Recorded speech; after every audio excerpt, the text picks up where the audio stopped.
is Akash Sukani and welcome to Samarpan techno school biology YouTube channel. તમે ભણી રહ્યા છો ચેપ્ટર નંબર 10 માનવ શ્વાસ સૂક્ષ્મજીવો અને માનવ કલ્યાણ. આજે ભણીશું એમાં લેક્ચર નંબર 2. લેક્ચર નંબર 1 ની અંદર આપણે વાત કરેલી કે ઘરગથ્થુ ખાદ્ય પેદાશની અંદર આપણે સૂક્ષ્મજીવોનો ક્યાં કઈ રીતે ફાળો છે અને કઈ રીતે એ આપણને ઉપયોગી છે. આજના લેક્ચરમાં આપણે જોવાના છે કે ઔદ્યોગિક ઉત્પાદનમાં, ઔદ્યોગિક એટલે કે ઇન્ડસ્ટ્રીયલ લેવલ ઉપર જથ્થાબંધ પુષ્કળ માત્રામાં આપણે કોઈ વસ્તુ જોતું છે તો એ જગ્યાએ આપણને સૂક્ષ્મજીવો કઈ રીતે ઉપયોગી છે. તો આપણે આની અંદર 3 ફિલ્ડ ભણવાના છીએ. કેટલી? 3. તો તમને આખો સવાલ નહીં પૂછે, ગુજરાત બોર્ડમાં પણ તમને ટુકડે ટુકડે પૂછશે. કેવા ટુકડે? તો આનો પહેલો સવાલ બનશે, બરાબર, ક્વેશ્ચન પેટા પ્રશ્ન 1, તો કે આલ્કોહોલિક પીણા અથવા તો આથવણ યુક્ત પીણામાં સૂક્ષ્મ જીવોનો ફાળો વર્ણવો. આપણે ગુજરાત બોર્ડ અને નીટ માટે બંને માટે ભણશું કે આલ્કોહોલ, જો કે આ બધા ચેપ્ટરમાંથી તમને જે એનસીઈઆરટી માં આપ્યું છે ને એ જ પૂછાશે. કોઈ લગભગ 12નો ક્વેશ્ચન આવા ચેપ્ટર્સની અંદરથી આવતો નથી. બહુ ટ્રિકી ક્વેશ્ચન પણ નથી આવતા, કારણ કે આ ચેપ્ટરની અંદર વન વે કોમ્યુનિકેશન વાળા ચેપ્ટર છે. એટલે કે ડાયરેક્ટ માહિતી આપે છે, બહુ સમજવાનું ઓછું છે. જ્યાં સમજવાનું છે ત્યાંથી ટ્રિક અથવા તો ટ્વિસ્ટ કરેલા પ્રશ્નો તમને પૂછશે નીટમાં. ઓકે, પણ આ બહુ ઈઝી છે. પહેલું, આલ્કોહોલિક પીણા કે આથવણયુક્ત પીણાની અંદર સૂક્ષ્મજીવોનો ફાળો. બીજો, તો કે આપણે ઔષધ બનાવીએ, એન્ટીબાયોટિક, કે જેને શું કહેવાય, પ્રતિજૈવિક દ્રવ્યો. તો આ પ્રતિજૈવિક દ્રવ્યોની અંદર સૂક્ષ્મજીવો ફાળો. અને ઔદ્યોગિક ક્ષેત્રે આપણે ઘણા બધા જૈવ રાસાયણિક અણુઓ બનાવતા હોઈએ, બરાબર. તો એ ક્ષેત્રે પણ ફાળો આપણે ભણવાના છીએ. તો સૌથી પહેલા એમાંથી પહેલો પ્રશ્ન ભણીએ. આજના લેક્ચરમાં આપણે એક જ પ્રશ્ન ભણશું, પરંતુ એના 3 પેટા પ્રશ્નો છે. ઓકે, તો without wasting time let's begin the lecture number 2. Alcoholic પીણા કોને કહેવાય? આલ્કોહોલિક પીણાની અંદર કોનો સમાવેશ થાય? દારૂ. આપણને ખાલી એટલી જ ખબર છે, દારૂ. પણ દારૂ એ માત્ર આલ્કોહોલિક પીણા નથી.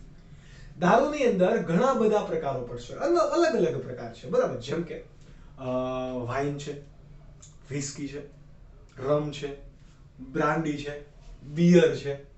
અલગ અલગ પ્રકારના બધા આલ્કોહોલિક પીણા છે, બરાબર. કયા? તો હું અહીંયા નોટ ડાઉન કરી દઉં કે વાઇન, બિયર, વિસ્કી. હા, એટલે જે તમે દારૂ કહો છો ને એ હકીકતમાં આ દારૂ, બરાબર. વિસ્કી, બ્રાન્ડી, રમ વગેરે જેવા પીણા કેવા છે? આલ્કોહોલિક પીણા, કે જેની બનાવટમાં શાનો ઉપયોગ કરવામાં આવે? સૂક્ષ્મજીવોનો. આ બધાની અંદર શું હોવાનું છે? આલ્કોહોલ હોવાનો. કયો આલ્કોહોલ હશે? ઇથેનોલ. કયો આલ્કોહોલ હોય? ઇથેનોલ. જો કોઈ પણ આલ્કોહોલિક આથવણ કરતી વખતે ઇથેનોલ બનવાને બદલે મિથેનોલ બની જાય છે તો એ મિથેનોલ તો મનુષ્યના સ્વાસ્થ્ય માટે ઝેરી છે, નુકસાનકારક છે. એનાથી મનુષ્યનું મૃત્યુ થઈ શકે. એટલા માટે તમે ઘણીવાર અવારનવાર ન્યૂઝપેપરની અંદર અથવા તો ટીવી ચેનલની અંદર સાંભળતા હોય કે પંજાબમાં આ જગ્યા પર લઠ્ઠાકાંડ થયો, અથવા તો સૌરાષ્ટ્રમાં આ જગ્યાએ ગેરકાયદેસર લઠ્ઠાકાંડ પકડાયો.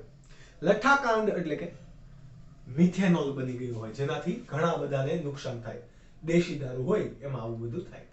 આ બધી બ્રાન્ડેડ ક્વોલિટી વાળું હોય તો એના પરીક્ષણ અને ચકાસ કરવામાં જ આવતું હોય કે એની અંદર ઇથેનોલ છે. ચલો, આલ્કોહોલ છે તો કે યસ, કયો છે? ઇથેનોલ. Okay, good. કેટલું પ્રમાણ છે આલ્કોહોલનું? તો અલગ પ્રમાણ વાઇઝ અલગ પ્રકાર પણ એના પડશે. જેમ આલ્કોહોલનું પ્રમાણ ઓછું એમ ઓછો મંદ હોય, એ થોડોક સસ્તો હોય. જેમ આલ્કોહોલનું પ્રમાણ વધારે એ મોંઘો થતું જાય. એમાંય જેમ જૂનું, જેમ કે દુબઈની અંદર પણ 300 વર્ષ જૂની વિસ્કી છે, રમ છે, વાઇન છે, સંગ્રહ કરવામાં આવે 300 વર્ષ સુધી. કેમ? તો કે જેમ એનું આથવણ થશે એમ એની મીઠાશ, એની ગુણવત્તા વધતી જશે.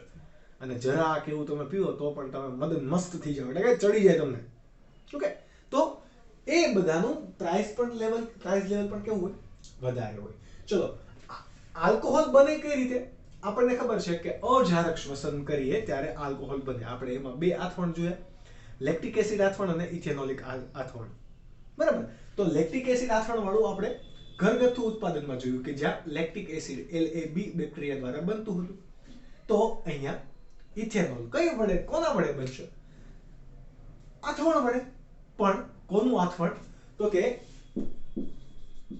અનાજ અથવા ફળોના રસનું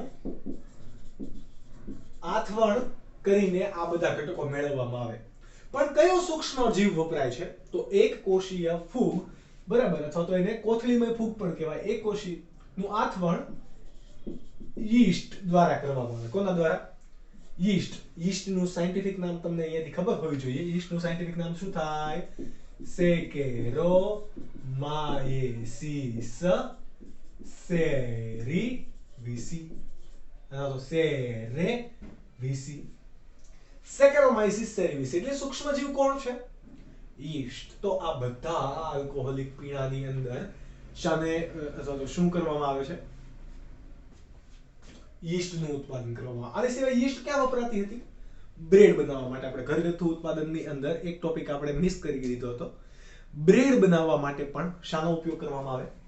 બ્રેવર્સ યીસ્ટ. બ્રેવર્સ યીસ્ટ એટલે કે બેકરીની યીસ્ટ. બરાબર. આપણે યીસ્ટ ઘણી વખત પેકિંગમાં પણ મળે છે.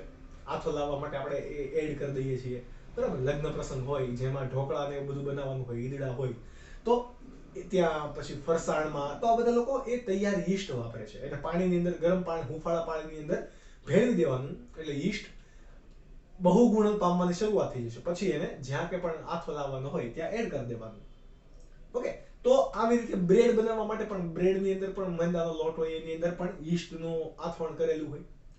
જ્યારે એને શેકવામાં આવે ત્યારે શું થાય? એ ફૂલે. હવે યીસ્ટ દ્વારા આથવણ થઈને હંમેશા શું બનશે? ઇથેનોલ. એટલા માટે ઘણી વખત આપણને બ્રેડ ગળી લાગે. ખબર? અમુક બ્રેડ હોય ગળી લાગે. આપણે પાઉં ખાતા હોય તો એ પાઉં થોડા ગળ્યા લાગે, તો એની અંદર ખાંડ કે ચાસણી ના નાખેલી હોય. આલ્કોહોલિક આથવણને કારણે આ ઇથેનોલ ત્યાં બને બ્રેડની અંદર. પણ ઇથેનોલ એ એક પ્રકારનો આલ્કોહોલ છે. એટલે એને હીટ કરતા એ આલ્કોહોલ બધો કેવો ઉડી જાય? બરાબર, આલ્કોહોલ. પણ જો આલ્કોહોલ થોડોક બ્રેડની અંદર ભળી ગયેલો છે અને સંપૂર્ણ રીતે ઉડતો નથી, બાષ્પીભવન આલ્કોહોલનું સંપૂર્ણપણે થતું નથી, તો શું થશે? બ્રેડ આપણને ગળી લાગશે. તો બ્રેડના કિસ્સામાં પણ યીસ્ટ જવાબદાર છે. એક ઘરગથ્થુ ઉત્પાદન માટે હતું. અહીંયા આલ્કોહોલિક પીણા માટે. સમજ પડી? હવે આ વાઇન છે, બિયર છે, વિસ્કી છે, બ્રાન્ડી છે, રમ, બધાની અંદર કોણ વપરાય? યીસ્ટ. તો તમને એમ થાય કે સર, તો આ બધા અલગ અલગ કેમ તમે નામ આપ્યા? એક જ સજીવ વપરાય છે. તો આ જેનું આથવણ કરવાનું છે, આથવણ માટે તમે લીધેલો કાચો માલ કેવો હશે? અલગ અલગ. કોઈકમાં તમે દ્રાક્ષનો રસ લ્યો છો, કોઈકમાં અન્ય ફળનો રસ લ્યો છો, ક્યાંક તમે બેરલીના પાન લો છો, ક્યાંક તમે જવ લો છો. બરાબર. બિયર હોય તો બિયર એ હકીકતમાં જવનું પાણી છે. પણ જવનું પાણીનું આથવણ કરેલ પાણી કે જેને આપણે શું કહીએ છીએ? બિયર. બરાબર. તો કાચા માલ તરીકે તમે શું લ્યો છો એ અને કેવા પ્રકારની પ્રક્રિયા આપો છો એના આધારે આથવણ વડે અલગ અલગ આલ્કોહોલિક પીણાના પ્રકારો પડે. જેમાં આ વાઇન અને બિયર છે એ નિસ્યંદન એટલે કે શુદ્ધિકરણ કર્યા વિના મેળવવામાં આવે. જ્યારે વિસ્કી, રમ કે બ્રાન્ડી છે તો એ કોઈ પણ નિસ્યંદન કરીને મેળવાય. બરાબર. આપણે વાઇનની વાત કરીએ તો તમને ફોર એન એક્ઝામ્પલ આપું કે વાઇન છે એ દ્રાક્ષમાંથી મળે. દ્રાક્ષનો રસ હોય અને અથાવીને મળે. હવે આ વાઇન એ બે પ્રકારની છે. Red wine, white wine. તમે જુઓ, રેડ વાઇન છે એ ચર્ચની અંદર ભગવાન ઈસુ ખ્રિસ્તને ચડે, પણ આપણે કેમ પ્રસાદ તરીકે ચડાવીએ, દૂધ ચડાવીએ, ત્યાં ચર્ચની અંદર વાઇન ચડે છે. ઓકે. તો એમાં કઈ વસ્તુ ખોટી છે? નહીં. વાઇન એક સ્વીટ પીણું છે. સ્વીટ એટલે કે ગળ્યું પીણું છે. આપણે કેમ કોઈક ખાધા પછી આઈસ્ક્રીમ ખાઈએ, પાન ખાઈએ, ગળ્યું લાગે મોઢાને, મજા આવે એમ. તો એવી રીતે પણ વાઇનનો ખાવાની સાથે ઉપયોગમાં લેવામાં આવે છે. ઓકે. વાઇનને તમે ઘણા બધા મૂવીઝની અંદર જોયું છે. આવો ગ્લાસ હોય, બરાબર, આવો ગ્લાસ હશે, આવા પ્રકારનો ગ્લાસ હોય, એની અંદર શું હોય? વાઇન. એને આમ નીચેથી પકડે. કેમ? વાઇન ઠંડી હોય તો સારી લાગે. તમે આમાં આખી આમ પકડશો વાઇનને તો તમારા હાથની ગરમી પણ વાઇનને લાગી જશે અને એનો ઠંડી એટલી બધી નહીં લાગે. એટલે વાઇનને આ રીતે પકડવામાં આવે. મસ્ત ગળી ગળી લાગે. બે પ્રકારની વાઇન જોવા મળે. કેટલી? બે પ્રકારની વાઇન. રેડ વાઇન અને વ્હાઇટ વાઇન. રેડ વાઇન છે એ દ્રાક્ષમાંથી જે એનું બહારનું આવરણ હોય, આપણે જેને દ્રાક્ષની છાલ કહીએ છીએ, એ કાઢીને બનાવવામાં આવે. જ્યારે રેડ વાઇન છે, વ્હાઇટ વાઇનની અંદર એ બધું કાઢી નાખવામાં આવે, પછી મેળવવામાં આવે, એના રસનું આથવણ કરવામાં આવે. અને રેડ વાઇનની અંદર રેડ વાઇન વધારે મોંઘી હોય. કેમ? તો કે આખી દ્રાક્ષનો અથાવી જ નાખવામાં, પછી એને રસ પીછી નાખવામાં આવે અને પીલી રાખીને આથવણ કરવા દેવામાં આવે. પછી એમાંથી ગાળણની પ્રક્રિયા અને નિસ્યંદનની પ્રક્રિયા ના કરવાની. એનો ટેસ્ટ જે મૂળ છે એ જ લેવાનો. ઓકે, તો એ રેડ વાઇન. ત્યારબાદ આપણે બિયરની વાત કરીએ તો બિયર પણ આવી રીતે કંઈક બનશે. બિયરની અંદર પણ શું હોય તો કે બિયર જે છે એની અંદર બેરલીના પાન વપરાય, જવના પાન વપરાય, બરાબર, ઘણી વખત જવ વપરાય. તો આ બધા ઘટકો જે છે એનું શું કરવામાં આવે? આથવણ કરવામાં આવે. શું કરવામાં આવે? આથવણ. આ આથવણથી જે કંઈ પણ આપણને મળશે એ શું હશે? બિયર. બરાબર, હું તમને થોડીક પ્રોસેસ અહીંયા લખાવું.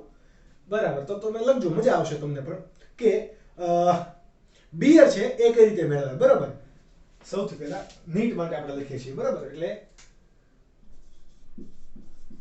બિયર, BEAR તો રીંચ થઈ જાય બિયર, અને BEER તો શું થઈ જાય? બિયર, એટલે કે આલ્કોહોલિક પીણું. બરોબર, આમાં કઈ રીતે શું પ્રક્રિયા કરવામાં આવે તો હું એ તમને કહું કે બેરલીના પાન હોય. કોના? બેરલીના પાનને પાણી સાથે મિક્સ કરી એની અંદર હોપ્સ પણ ઉમેરવામાં આવે.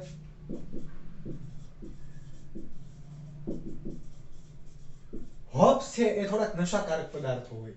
બરાબર, એ હોપ્સના પાનની અંદર નશાકારક પદાર્થો હોય. આ મિક્સ કરી દીધું. બેરલી એટલે કે અહીંયા તમે જવ ઘણી વખત બેરલીના પાન વપરાય, જવના પાન. બરાબર, અને બીજું શું ઉમેરવામાં આવે? યીસ્ટ. યીસ્ટ એ આથવણ કરશે. બરાબર, અને જે કંઈ પણ મળે એને આપણે શું કહીએ છીએ? બિયર. હવે બિયરની અંદર આલ્કોહોલનું પ્રમાણ કેટલું હોવું જોઈએ અને કેટલું હોય છે? બિયરની અંદર જો બહુ સ્ટ્રોંગ બિયર છે, કેવી છે? સ્ટ્રોંગ. પછી સ્ટ્રોંગ બિયર હોય તો એની અંદર આલ્કોહોલનું પ્રમાણ કેટલું હશે? 7.2% આલ્કોહોલ. જેટલું કંઈ પણ પીણું છે એમાંથી 7.2 to 7.5% આલ્કોહોલ હશે. ત્યારબાદ હોય મીડિયમ અને ત્યારબાદ હોય લાઇટ. લાઇટ એટલે કે એકદમ બહુ સ્લાઇટલી બહુ ઓછું પ્રમાણ હશે આલ્કોહોલનું, એવાને શું કહેવાશે? લાઇટ. તો કેટલું પ્રમાણ હોય? મીડિયમ હોય તો એની અંદર 5% આલ્કોહોલનું પ્રમાણ હશે. કેટલું? 5. જ્યારે લાઇટ હોય તો એની અંદર 3 થી 4.5% જેટલું પ્રમાણ આલ્કોહોલનું તમને જોવા મળે. કોનામાં વાત કરીએ આપણે? બિયરની અંદર. ક્યાં? બિયરની અંદર. ત્યારબાદ વિસ્કી કઈ રીતે બને? બરાબર,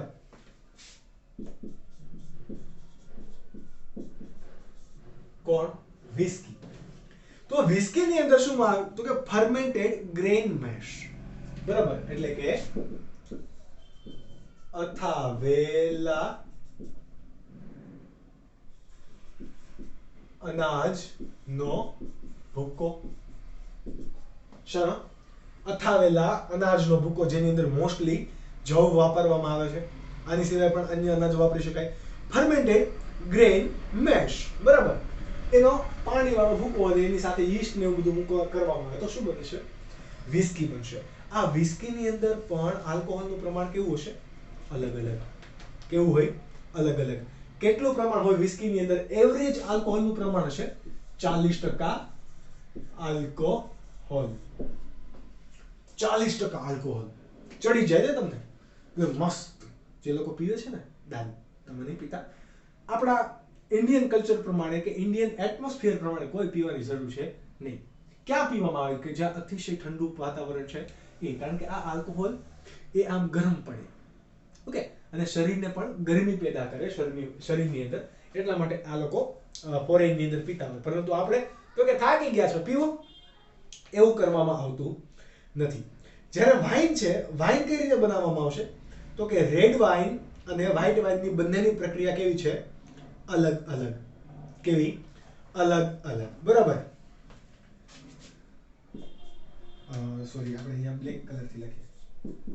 વાઇન એની અંદર રેડ વાઇનની અંદર શું કરવામાં આવે તો કે તમને ખબર હશે બ્લેક અને રેડ પ્રકાશ પડતી બે પ્રકારની શું હોય?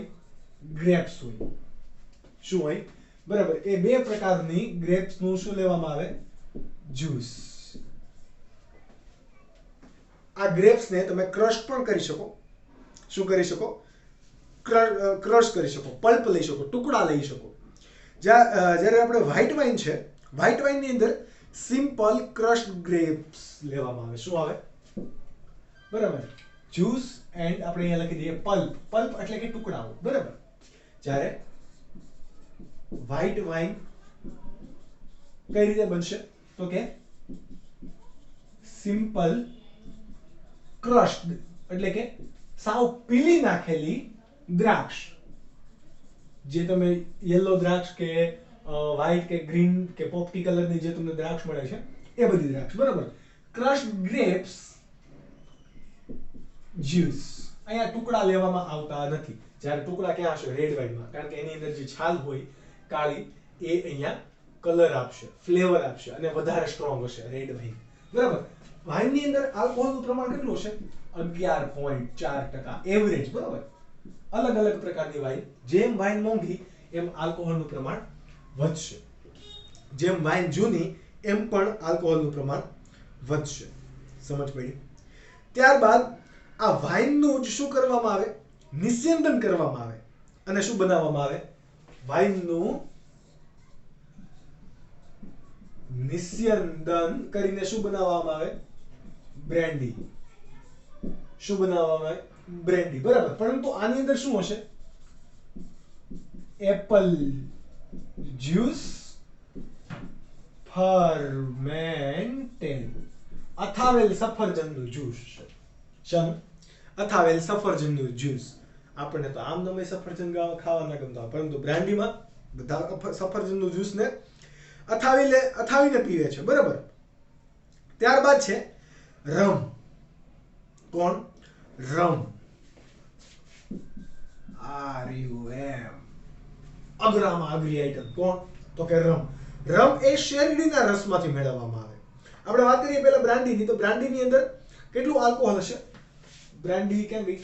બ્રાન્ડીની અંદર હશે 35 થી 60% આલ્કોહોલ, જ્યારે રમની અંદર હશે 30 થી 80% આલ્કોહોલ. કેટલું? 30 થી 80%. એટલે કે અલગ અલગ પ્રકારની વેરાયટી જોવા મળે. રમ શેમાંથી મેળવવામાં આવે તો કે શેરડીના કૂચાના આથવણમાંથી.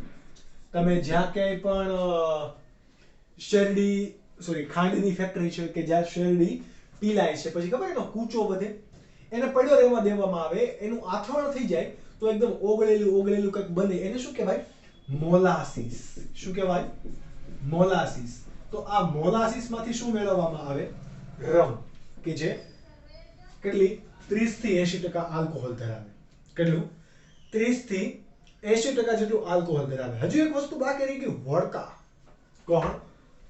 વોડકા કે વોડકા, કે જેની પાછળ લીંબુ લોકો ચાટતા હોય. બરાબર. એટલો તો ગ્લાસમાં જે મળે એ વોડકા, કે જેની અંદર 40 થી 90% જેટલું આલ્કોહોલ હોય. કેટલું? 40 થી 90%. બે વોડકા તમે પીધી હોય અને જો પાછળ લીંબુ નથી ચાટ્યું તો તમને ફૂલ નચવી દે, એટલે કે ફૂલ ચડાવી દે. એ કોણ? વોડકા. કેવું નામ પણ મસ્ત છે, વોડકા. 4 બોટલ વોડકા, કામ મેરા, બસ ઈવડી જ વોડકા. ઓકે, એ યાદ રાખવાનું છે. કેટલું? 40 થી 90% જેટલું એની અંદર આલ્કોહોલ જોવા મળે છે. આ બધું જ આલ્કોહોલ કે જેમાં શેરડી હતી, આ ફળોનો રસ હતો, એપલનો રસ હતો, દ્રાક્ષનો રસ હતો, કોઈ પણ આ બધાની અંદર શું રહેલું હોય? શર્કરા રહેલી હોય. શું રહેલી હોય? શર્કરા. તો હકીકતમાં આપણે એવું કહી શકીએ કે શર્કરાનું આથવણ થઈને આપણને શું મળે છે? આલ્કોહોલ. પરંતુ આ કોઈ ઘટક કોણ સૂક્ષ્મ જીવ યીસ્ટની હાજરીમાં થાય છે. પરંતુ આ પ્રક્રિયા માટે જવાબદાર ઉત્સેચક પણ હશે. એ ઉત્સેચક કયો છે? ઝાયમેઝ ઉત્સેચક. આ ખાસ યાદ રાખવું. કયો ઉત્સેચક? આલ્કોહોલ શર્કરામાંથી યીસ્ટની હાજરીમાં ઝાયમેઝ ઉત્સેચકની વડે મદદથી ઝડપથી બનશે. કયો? ઝાયમેઝ ઉત્સેચક. ત્યારબાદ આપણે વાત કરીએ કે ઘણી વખત આપણે તબેલો કેવું તમે જોયું હોય તો ત્યાં ઢોરને ખવડાવવા માટે પણ ઘણી વખત ઇન્સિલેજ બનાવવામાં આવે. લીલી વનસ્પતિ હોય, લીલી વનસ્પતિનો ભૂકો, ત્યારબાદ અનાજનો થોડોક ભૂકો, આ બધું મિક્સ કરી બરાબર એનું આથવણ કરી દેવાનું અને જે કંઈ પણ મળે એને શું કહેવાય? ઇન્સિલેજ અથવા તો સાયલેજ. બરાબર, અહીંયા હું લખી દઉં કે ઢોરનો ખોરાક શું છે? ઇન્સિલેજ અથવા તો ઘણી વખત એને સાયલેજ તરીકે પણ ઓળખવામાં આવે. એ શેમાંથી મળે? લીલી વનસ્પતિ હોય. હવે લીલી વનસ્પતિ પણ શર્કરા, કાર્બોદિત આવું બધું ધરાવશે. કાર્બોદિત એટલે શર્કરા ધરાવશે. તો એનું આથવણ કરીને ઢોર માટે ખોરાક બનાવવામાં આવે જેને શું કહેવાય? ઇન્સિલેજ અથવા તો સાયલેજ. ઢોરને દારૂ ન પીવડાવવામાં પણ આથવણ તો થાય ને, યીસ્ટની હાજરીમાં થશે. કોની હાજરીમાં? યીસ્ટની. અહીંયા આખી લીલી વનસ્પતિને લેવામાં આવે. એટલા માટે આ તમારે આખો ટોપિક યાદ રાખવાનો છે. પહેલા તમે નોટ ડાઉન કરી લો ગુજરાત બોર્ડ અને નીટ માટે. ત્યારબાદનો પ્રશ્ન છે કે એન્ટીબાયોટિક અથવા તો પ્રતિજૈવિક દ્રવ્યોનો ફાળો અથવા તો પ્રતિજૈવિક દ્રવ્યોમાં અથવા તો પ્રતિજૈવિક દ્રવ્યોના પ્રતિજૈવિક દ્રવ્યોના નિર્માણમાં સૂક્ષ્મ જીવોનો ફાળો વર્ણવો. ઓકે, પ્રતિજૈવિક દ્રવ્ય એટલે જ કોણ? એન્ટીબાયોટિક. એન્ટી એટલે કે પ્રતિ, બાયોટિક એટલે કે જૈવિક. ઓકે, હવે આ એન્ટીબાયોટિકની શોધ ક્યારે થઈ હતી? 20મી સદીમાં થઈ. કઈ? 20મી સદીમાં. અત્યારે કઈ ચાલી રહી છે? 21મી સદી. બરાબર, એટલે કે 1940 થી 1945-46 સુધીની અંદર આ શોધ બધી થઈ હતી. ઓકે, તો આ શોધને વિશ્વની સૌથી મોટી અથવા તો માનવ કલ્યાણ માટે ગણવામાં આવતી એ 20મી સદીની સૌથી મોટી શોધ તરીકે માનવામાં આવતી જૈવ વૈજ્ઞાનિક ક્ષેત્રે. કેમ? તો આનાથી ઘણા બધા રોગોનું આપણે નિદાન શક્ય કરી શકાય. અને હાલના તબક્કે પ્રેઝન્ટ એન્ટીબાયોટિક્સ વિના આપણે કોઈ પણ જીવન કે આપણું અસ્તિત્વ અકલ્પ્ય છે. કારણ કે રોગો જેટલા બધા છે તો રોગનાશકો પણ હોવા જોઈએ. આ રોગનાશકો બનાવવા માટે સૂક્ષ્મજીવો આપણને ઉપયોગી છે. ઓકે, આ રોગનાશકો એટલે કે એન્ટીબાયોટિક્સ. હવે આ એન્ટીબાયોટિક્સ એનો આ કેવો શબ્દ છે? તો કે ગ્રીક શબ્દ છે. કેવો? ગ્રીક શબ્દ છે. એન્ટીનો મતલબ શું થશે? એન્ટીનો મતલબ થશે વિરુદ્ધ. કેવો? વિરુદ્ધ. અને બાયોટિકનો મતલબ શું થશે? જીવન. એટલે કે જીવનની વિરુદ્ધ છે એવા ઘટકોને શું કહેવાશે? એન્ટીબાયોટિક અથવા તો પ્રતિજૈવિક. તો તમને એવો પ્રશ્ન થાય કે સર આપણે પણ એન્ટીબાયોટિક લઈએ છીએ તો આપણને કેમ નથી મારી નાખતો? પરંતુ આ કોના જીવન વિરુદ્ધ છે? રોગકારકોના જીવન વિરુદ્ધ. કોના? રોગકારકોના જીવન વિરુદ્ધ કાર્ય કરે છે. એટલા માટેથી આને એન્ટીબાયોટિક એવું નામ અપાય. નીટ માટે તમારે યાદ રાખવું હોય તો આ એન્ટીબાયોટિક નામ કોને આપેલું? તો કે સાલ્મન વોક્સમેને. કોને? સાલ્મન વોક્સમેને આ એન્ટીબાયોટિક નામ આપેલું. તમારે અહીંયા નીટ માટે એક્સ્ટ્રા હું લખી દઉં. નીટ માટે બરાબર. તો કે એન્ટીબાયોટિક શબ્દ કોણે આપ્યો? તો કે સાલ્મન વોક્સમેન નામના વૈજ્ઞાનિકે આ શબ્દ આપ્યો. પરંતુ આ વૈજ્ઞાનિકે શોધ નહોતી કરી એન્ટીબાયોટિક્સની. ઓકે, હવે એન્ટીબાયોટિક છે એ ગજબ રીતે શોધ થઈ. બરાબર, કયા વૈજ્ઞાનિકે કરી? તો કે સૌપ્રથમ એન્ટીબાયોટિક કુદરતી રીતે નહીં પરંતુ માનવ સર્જિત રીતે અજાણી રીતે થઈ હતી. સૌપ્રથમ એન્ટીબાયોટિકની શોધ કરનાર માણસ કોણ હતું? તો કે એલેક્ઝાન્ડર ફ્લેમિંગ. Alexander Fleming. બરાબર. એને શું કર્યું? કઈ શોધ કરી? તો કે પેનિસિલિન નામની એન્ટીબાયોટિકની શોધ કરી. સૌપ્રથમ શોધાયેલી પેનિસિલિન હતી. બરાબર. શેમાંથી મેળવવામાં આવી? તો કે સૂક્ષ્મજીવ એટલે કે ફૂગ. કઈ? પેનિસિલિયમ નોટેટમ. પેનિસિલિયમ નોટેટમ માંથી જે એન્ટીબાયોટિક મેળવવામાં આવી એ કઈ હતી? પેનિસિલિન. બરાબર. કોણે શોધ કરી? એલેક્ઝાન્ડર ફ્લેમિંગે. ક્યારે શોધ કરી? તો કે 1945 ની અંદર. આ વસ્તુ પણ યાદ તમારે રાખવાનું છે. ક્યારે? 1945 ની અંદર એલેક્ઝાન્ડર ફ્લેમિંગે આ શોધ કરી. ઓકે. 45 સુધીની અંદર જો કે આની શોધ બધું કાર્ય બધું પતી ગયું હતું, પરંતુ શોધ વહેલી હતી. સોરી, શોધ કેવી હતી?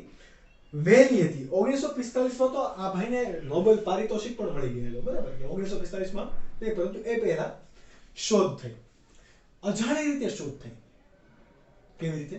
અજાણી રીતે. એટલે આમ કોઈ ઉદ્દેશ નહોતો કે આવી શોધ કરવા માટે બેઠા, પરંતુ આ ફ્લેમિંગ ભાઈ છે, પોતે વૈજ્ઞાનિક, એ કંઈક અલગ પ્રયોગ કરતા હતા. કોના ઉપર કરતા હતા? તો કે બેક્ટેરિયા ઉપર. સ્ટેફાઇલોકોકાઈ નામના બેક્ટેરિયાને વિકસાવતા હતા. એલેક્ઝાન્ડર ફ્લેમિંગ શું કરતા હતા? વાર્તા હું તમને કહું છું કે પેટ્રી ડિશમાં એ શું કરતા હતા? સ્ટેફાઇલોકોકાઈ બેક્ટેરિયાનું સંવર્ધન કરતા હતા. બરાબર. પરંતુ આ પેટ્રી ડિશમાં, એટલે આપણે ઘણી વખત પ્રેક્ટિકલમાં કહેતા હોય કે તમારા કોઈ પણ પ્રેક્ટિકલના સાધનોને હંમેશા ક્લીન કરો. બરાબર. આ ભાઈ ક્લીન નહોતા કર્યા. તો જે પેટ્રી ડિશની અંદર ધોયા વગરની અથવા તો ક્લીન નહોતી કરેલી, એ પેટ્રી ડિશની અંદર એની પહેલા એને કયો પ્રયોગ કરેલો? તો કે એની અંદર કોઈ ફૂગ હતી. બરાબર. એ ફૂગ હતી. બરાબર. એટલે ધોયા વગરની ડિશમાં શું હતી? ફૂગ. કઈ? પેનિસિલિયમ નોટેટમ નામની ફૂગ હતી. તો હવે થોડા સમય પછી આ ફ્લેમિંગ ભાઈએ જોયું કે બધી પેટ્રી ડિશમાં તો એને કયા બેક્ટેરિયા જોવા મળતા હોવા જોઈએ? સ્ટેફાઇલોકોકાઈ બેક્ટેરિયા મળતા હોવા જોઈએ.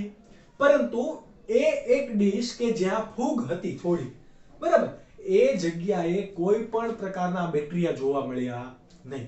એટલે પેલા ભાઈને થયું કે ભાઈ, હાઉ ઇઝ ધેટ પોસિબલ? આપણે હોય તો શું કરીએ? તો કે ભાઈ નથી થયું, કાંઈ નહીં, ડીશ ધોઈ નાખો, ફરીથી કરો. પણ આ ભાઈ ઊંધું વિચાર્યું.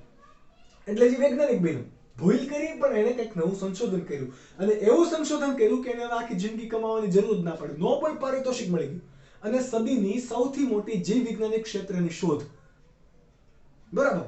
તો એ પછી એને એવું તારણ આપ્યું કે પેનિસિલિયમ ફૂગમાંથી કોઈક એવા રાસાયણિક દ્રવ્યો ઉત્પન્ન થાય છે કે જે કોઈ અન્ય સજીવ અથવા તો સ્ટેફાઇલોકોકાઈ બેક્ટેરિયાની વૃદ્ધિ થવા દેતા નથી. એટલે કે આની વૃદ્ધિ અટકાવી દે. કોણ અટકાવી? આ ફૂગે. પરંતુ આ ફૂગના દ્રવ્ય કોણ? પેનિસિલિન.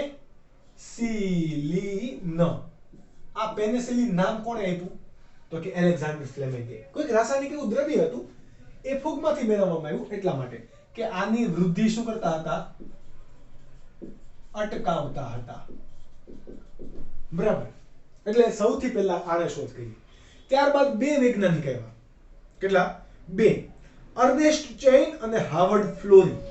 કોણ કોણ? અર્નેસ્ટ ચેઇન અને હાર્વર્ડ ફ્લોરી. આ અર્નેસ્ટ ચેઇન અને હાર્વર્ડ ફ્લોરીએ આ પેનિસિલિનના કયા કયા ગુણધર્મ છે, કઈ રીતે બનાવી શકાય, અથવા તો શા માટે એ આટલી બધી પ્રતિજૈવિક દ્રવ્ય તરીકે વર્તે છે, અથવા તો એની કેપેસિટી કેમ એટલી બધી છે, આ બધા જ તારણોનું સંશોધન કરીને સૌથી વધારે શક્તિશાળી એન્ટીબાયોટિક તરીકે એ સમયમાં દર્શાવી. કોને? પેનિસિલિનને. બરાબર. પરિણામે આ અર્નેસ્ટ ચેઇન, હાર્વર્ડ ફ્લોરી અને એલેક્ઝાન્ડર ફ્લેમિંગ ત્રણેય વૈજ્ઞાનિકોને 1945 ની અંદર નોબેલ પ્રાઇઝ મળ્યું. કેમ?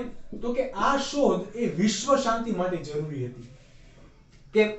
ઘણા બધા રોગોનું નિદાન થઈ ગયું અને આ પેનિસિલિન એન્ટીબાયોટિક એ જ્યારે બીજું વિશ્વયુદ્ધ ચાલતું હતું, વર્લ્ડ વોર 2, તો વર્લ્ડ વોર 2 માં અમેરિકાના ઘાયલ સૈનિકોની ઈલાજમાં પણ આ પેનિસિલિન એન્ટીબાયોટિકનો ઉપયોગ કરવામાં આવ્યો.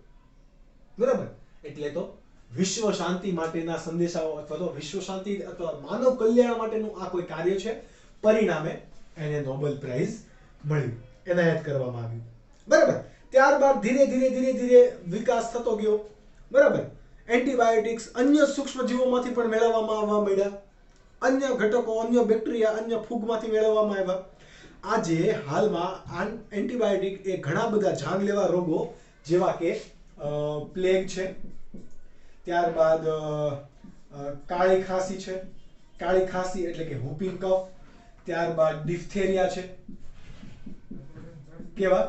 ડિફ્થેરિયા. આના જેવા જીવલેણ રોગો માટે પણ હાલમાં શું છે આપણા પાસે? એન્ટીબાયોટિક્સ અવેલેબલ છે. સમજ પડી? હાલની અંદર વિશ્વમાં એના સિવાય એટલે કે એન્ટીબાયોટિક વિના આપણું જીવન અકલ્પ્ય છે. હવે નીટ માટે તમારે આ એટલું જ આપેલું છે ખાલી, પરંતુ આ પ્લેગ માટે કઈ એન્ટીબાયોટિક છે, કાળી ખાંસી માટે કઈ એન્ટીબાયોટિક છે, ડિફ્થેરિયા માટે કઈ એન્ટીબાયોટિક છે, એ તમને નથી આપેલું. તો એ હું તમને અહીંયા લખાવું છું કે પ્લેગ માટે કઈ કઈ એન્ટીબાયોટિક્સ બનાવવામાં આવી છે. તો કે સ્ટ્રેપ્ટોમાઇસિસ. આ બધું નીટ માટે તમારે યાદ રાખવાનું છે. સ્ટ્રેપ્ટોમાઇસિસ અને ડોક્સીસાયક્લિન. ત્યારબાદ કાળી ખાંસી માટે કઈ? એરિથ્રોમાયસિન, એઝિથ્રોમાયસિન અને ક્લેરિથ્રોમાયસિન. આ કયા રોગનું નિદાન કરશે?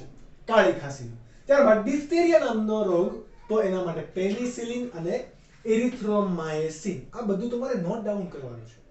ઓકે? આખું બોર્ડ, આખું મેં તમને નીટ માટે આપેલું છે, તો આ બધું તમારે યાદ રાખવાનું છે.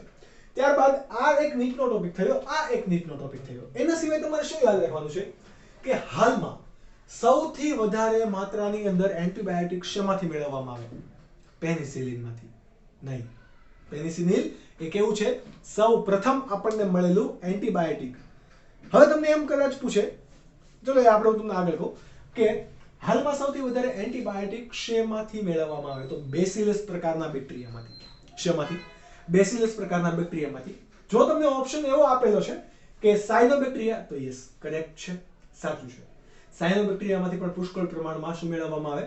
એન્ટીબાયોટિક્સ મેળવવામાં આવે. કઈ ફૂગમાંથી એન્ટીબાયોટિક સૌથી વધારે માત્રામાં મેળવવામાં આવે? એક્ટિનોમાયસિટીસ. તમે જ્યારે ચેપ્ટર નંબર 3 ભણતા હતા ત્યારે, ચેપ્ટર નંબર 2, ત્યારે આપણે વાત કરેલી કે ફૂગના ટોપિકમાં એક્ટિનોમાયસિટીસ, બ્યુટેરોમાયસિટીસ વગેરે વગેરે ફૂગના વર્ગ હતા. તો એ પૈકી એક્ટિનોમાયસિટીસ એ સૌથી વધારે એન્ટીબાયોટિકના નિર્માણમાં મદદ કરે એવું આપણે ભણી ગયા. તો એ વસ્તુ તમારે અહીંયા પણ યાદ રાખવાનું છે. ત્યારબાદ યાદ રાખવાનું છે કે સાલ્મન વોક્સમેન અને આલ્બર્ટ સ્ટાર્સ. સાલ્મન વોક્સમેન અને આલ્બર્ટ સ્ટાર્સ નામના વૈજ્ઞાનિકે કઈ એન્ટીબાયોટિક્સની શોધ કરી? 1943 માં. ઓકે? તો સ્ટ્રેપ્ટોમાયસિન અને એક્ટિનોમાયસિન. સ્ટ્રેપ્ટોમાયસિન અને એક્ટિનોમાયસિનની શોધ કોણે કરી? સાલ્મન વોક્સમેન અને આલ્બર્ટ સ્ટાર્સે. બરાબર? આ સ્ટાર્સનું સ્પેલિંગ છે ઓરિજિનલ. તો શેમાંથી શોધ કરી હશે? તો સ્ટ્રેપ્ટોમાયસિન શેમાંથી મેળવવામાં આવ્યું? સ્ટ્રેપ્ટોમાયસિસ ગ્રીસિયસમાંથી. જ્યારે એક્ટિનોમાયસિન શેમાંથી મેળવવામાં આવ્યું? સ્ટ્રેપ્ટોમાયસિસ એન્ટીબાયોટિકસ. શેમાંથી? સ્ટ્રેપ્ટોમાયસિસ એન્ટીબાયોટિકસમાંથી મેળવવામાં આવ્યું. ત્યારબાદ બોલ્ડર નામનો વૈજ્ઞાનિક આવ્યો. બોલ્ડર નામના વૈજ્ઞાનિકે કઈ એન્ટીબાયોટિકની શોધ કરી? ક્લોરોમાયસિન. કયું? ક્લોરોમાયસિન. આની સિવાય તમે જ્યારે ચેપ્ટર નંબર 2 ભણતા હતા ત્યારે મેં તમને કદાચ યાદ હશે લેટ લેક્ચર લઈને અથવા તો આપણે લોંગ લેક્ચર કર્યો હતો, તમે લોકો છૂટવાના હતા છતાં પણ મેં ભણાવ્યું હતું કે આખું બોર્ડ મેં ભરી દીધું હતું. જ્યારે ફૂગની વાત થતી હતી ત્યારે કઈ ફૂગ કયા રોગ માટે જવાબદાર છે, કઈ ફૂગ કઈ એન્ટીબાયોટિક્સ બનાવશે. બરાબર? તો એ લિસ્ટ આઈ હોપ કે તમારી પાસે હશે. એ લિસ્ટમાં તમને, કારણ કે તમારે ચેપ્ટર નંબર 9 તમારા સિલેબસમાંથી ગવર્મેન્ટે રિમૂવ કર્યું છે. આપણા પાસે જો સમય વધશે, સમયની મર્યાદા નથી, પરંતુ જો આપણા પાસે સમય હશે તો આપણે એ ચેપ્ટર પણ આ સિલેબસની સાથે ભણાવશું. પણ જેટલું ગવર્મેન્ટે પહેલા કીધું છે એ કમ્પ્લીટ કર્યા બાદ. ઓકે? તો આ બધા રોગો માટે, વનસ્પતિમાં થતા રોગો માટે ઘણી વખત સૂક્ષ્મજીવો કેવા હોય, જવાબદાર હોય. એ પૈકી ઘણી બધી ફૂગ પણ જવાબદાર હોય. એમ આ ક્લેવિસેપ્સ ફૂગ છે, ક્લેવિસેપ્સ પુરપુરિયા, એ રાઈના પર્ણમાં રોગ ઉત્પન્ન કરે, બરોબર, કે જ્યાં એ અર્ગટનું નિર્માણ કરશે. આ અર્ગટ પણ શું છે તો કે એક પ્રકારની એન્ટીબાયોટિક છે. આની સિવાય ઘણી બધી એન્ટીબાયોટિક છે, પણ એના વિશે અત્યારે તમારે નીટમાં એટલું જ આપણે મર્યાદામાં ભણવાનું છે. ઘણી બધી એન્ટીબાયોટિક છે વિશ્વની અંદર, તો કરોડો, સોરી એટલી બધી તો નહીં, પરંતુ લગભગ બધા રોગ માટે એન્ટીબાયોટિક્સ અવેલેબલ છે, કોરોનાને છોડતા. એ પણ મળી જશે ટૂંક સમયની અંદર. તો આ બધી જ એન્ટીબાયોટિક શું કાર્ય કરશે? રોગકારકોનો નાશ કરશે. ઓકે, તો આટલી વસ્તુ આપણે રાખીએ આજના લેક્ચર માટે. જ્યારે લેક્ચર નંબર 3 ભણીશું ત્યારે આપણે આ પ્રશ્નનો પેટા પ્રશ્ન નંબર 3, જૈવિક પેદાશો અથવા તો ઔદ્યોગિક ક્ષેત્રે જૈવિક પેદાશોમાં સૂક્ષ્મજીવોનો ફાળો અને ગોબર ગેસની વાત કરીશું. તો તમે આ ચેપ્ટરના એમસીક્યુ સોલ્વ કરજો, નીટ માટે પણ સોલ્વ કરજો. થિયરી ખૂબ યાદ રાખવાની છે, બહુ બધી માહિતી છે, ઘણા બધા ઉદાહરણ છે, તો એ યાદ રાખવાના છે. Make a list, proper chart, જેનાથી તમે વારંવાર એને રિવાઇઝ કરી શકો, યાદ રાખી શકો. મળીશું નેક્સ્ટ લેક્ચરમાં. ત્યાં સુધી bye bye and take care.